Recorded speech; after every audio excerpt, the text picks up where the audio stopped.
Exactly 1 year ago, I quit my job to become a full-time solopreneur, and I tried many things along the way. I've built a dozen different products and services, wrote over 30 articles, got over 2,000 followers on LinkedIn, and this is my 30th video on YouTube. And let me tell you something, I've made plenty of mistakes along the way, and today I'm going to share with you the top 12 mistakes and how to avoid them so you won't repeat them. As always, if you're short on time, timestamps in the video below, and let's get it started. Now, I'm going to divide these mistakes into 3 sections: mindset, day-to-day, and products. So let's start with the mindset. So the first mistake is having too many things to do and not enough focus. For a very long time, I had so many things to do. I had my Pinky Partner project, my book quiz project with a partner, write daily on LinkedIn, upload the weekly video to YouTube, and prepare for the ERA school.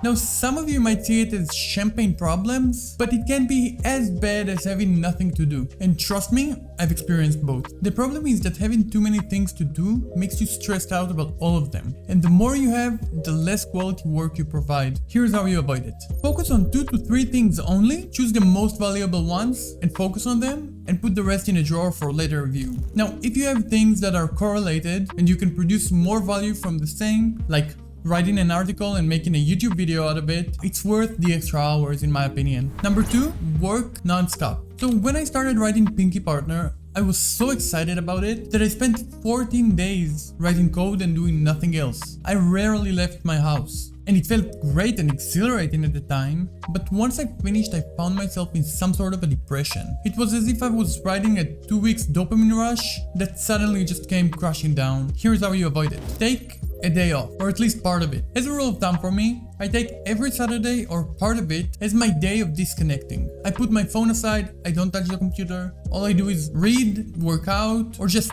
think. And actually this thinking has provided a lot of valuable ideas for me that I wrote on these notes that I need to review, and I will. Mistake number 3, never leave the house. At the beginning of my journey, I truly believed that I need to work as hard as possible to get the best result. I mean, I thought that the more things I do, the better it is and the more I learn. Now the second part may be right that I learn more, but I learned through the suffering that it caused me. So at the beginning of my journey, I just stayed home for the first several months. I didn't meet anybody, I didn't do anything but try to find something that works, try to progress. But the loneliness made me feel so awful, and it sent me on a really bad spiral that I didn't want to go out of bed. I was addicted to online chess and I just couldn't figure a way out. So here's how you avoid it. First of all, you don't have to work as much as possible to get results. So here's what I suggest. Leave the house every day. I can't emphasize enough how important it is to your psyche and to your mental health. I work out 5 to 6 times a week, and the rest of the time I go out with my girlfriend, meet friends, go on meetups.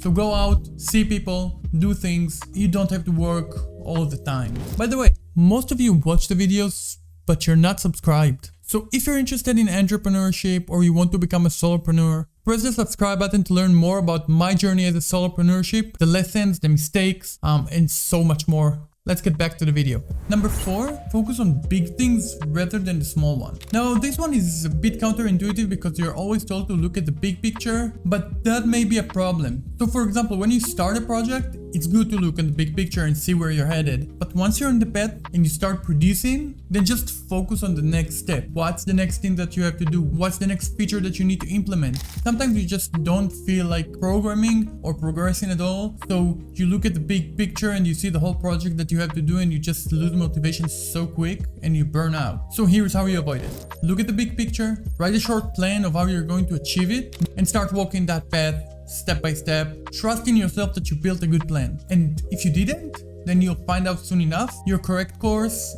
and you'll learn for next time. Now let's move on to the second section, which is the day-to-day. Oh, by the way, if you like to read more than you like to watch, then I have most of the things that I say here written down in articles on Substack. I'll share a link to the newsletter down in the description. So mistake number 5, winging it. And this is something that I'm guilty of to this day, and even today. Starting the day without a goal or a plan can be a motivation killer and lead to burnouts. It makes you feel as if you didn't progress the whole day, and in the weekend you feel like you didn't do anything the whole week. And personally, for some reason, I find it so hard to stick to a plan or have a consistent system that I use to plan my week and my days. So if you're struggling as well, here's to you and to the future me. You might hate it right now and you can't stick to it, but you'll find a way to make it more enjoyable so that you use it constantly. But I do have a tip that worked for me for over 60 days. And that thing is setting goals for the week. And they don't have to be big goals. Just choose the top 3 goals that you want to achieve, and you'll see that at the end of the week you'll feel so much more energized and proud of yourself that you actually accomplished things. And the way I did it is at the end of each week I took 30 to 60 minutes to contemplate on the things that I did last week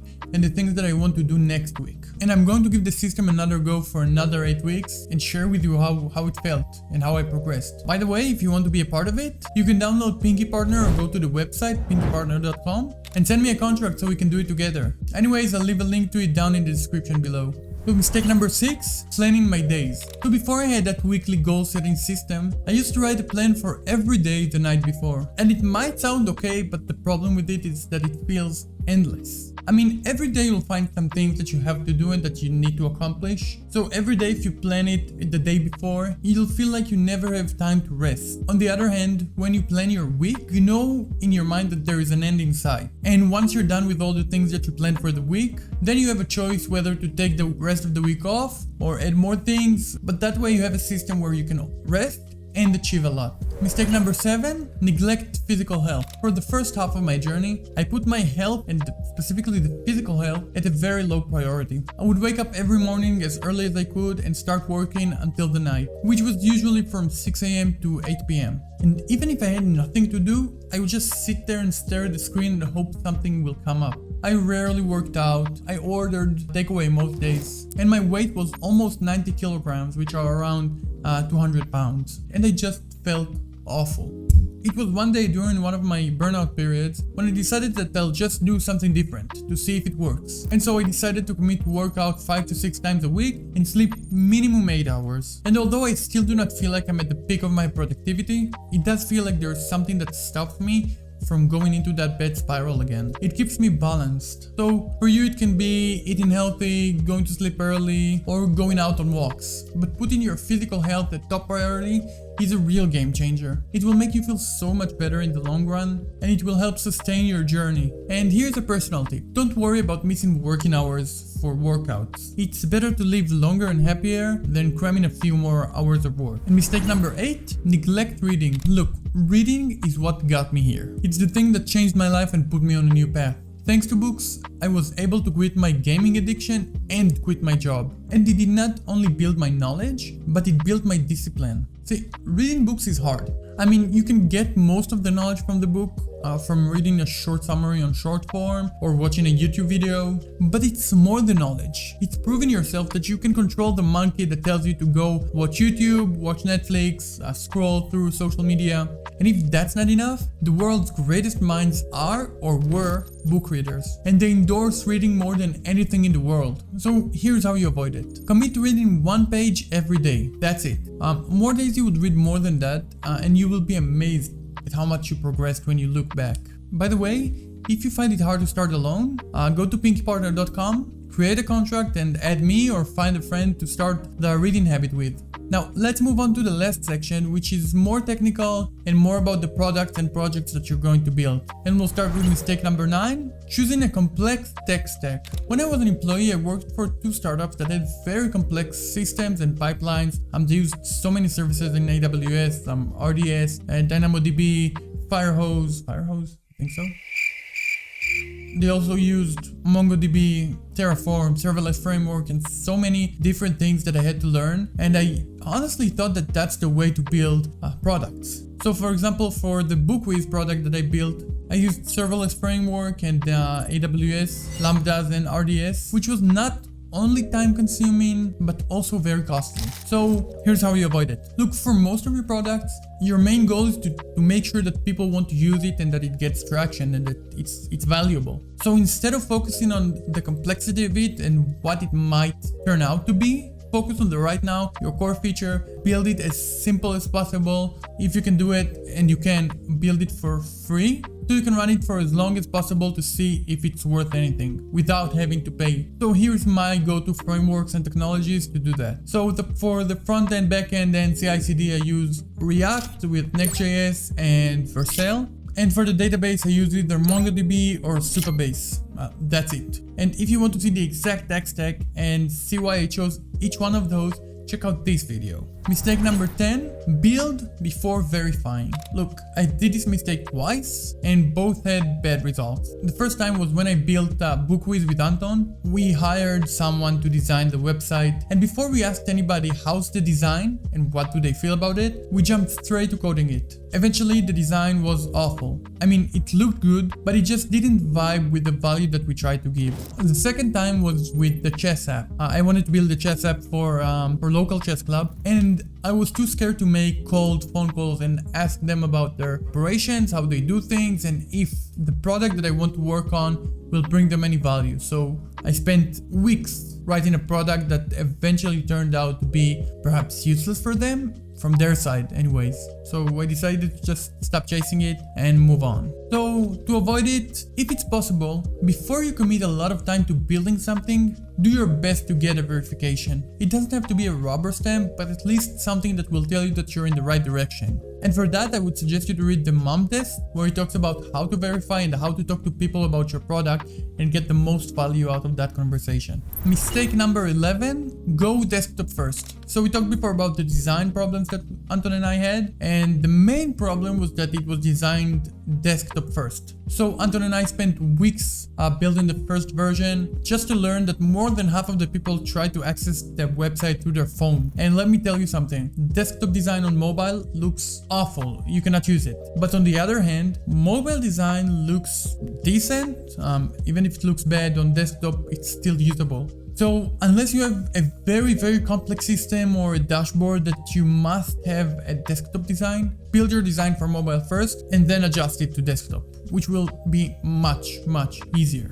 And the last mistake I did is not focus. When I started writing online, I just wrote about anything that came to mind. Even before these last 3 videos, if I read something interesting in a book or I had some interesting idea, I just uploaded it to YouTube or wrote about it on LinkedIn. And the problem with that is that you can't grow your audience like this. I mean, the LinkedIn algorithm, the YouTube algorithm doesn't know who are your audience, so it doesn't know how to direct your videos to the right people. Plus, the people that do subscribe and find your videos interesting, they'll just be disappointed over time because they will not get what they came for. So writing about everything and not focusing on one specific niche will not get you the results that you want. And ever since I started talking about entrepreneurship, I get way more followers on LinkedIn, way more subscribers on YouTube and in my newsletter. I just find the right people that are interested in what I have to say, and they stick for longer because they know exactly what they're going to get. So here's the solution for you. Figure out who you are and who you want to talk to. What kind of audience do you want to build? What kind of audience do you want to attract? Then start writing specifically to those people. So for example, my target audience are people who are looking to become solopreneurs or have just started their journey. So I share my journey, my lessons, the mistakes, the products I build, how I build them,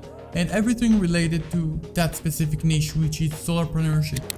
So as you can see, the journey of the solopreneurs is full of lessons and mistakes, and more often than not we repeat the same mistakes that we did and then wonder how it happened to us. This is one of the reasons I write about it online and I upload these videos, to document and remember those mistakes and share them with you so you don't have to repeat them. But even though this journey is full of hardships and mistakes and lessons, there's nothing more valuable than being able to wake up and just do whatever you want. Be your own boss, control your own time, without being micromanaged by someone else who tells you what to do, when, and how. Thank you very much for watching the video. If you're interested about the technical side of building products, I made a video, which I also pointed out before, about how you get a product from a design to publishing it on Product Hunt. So thank you for watching, and I'll see you in the next one.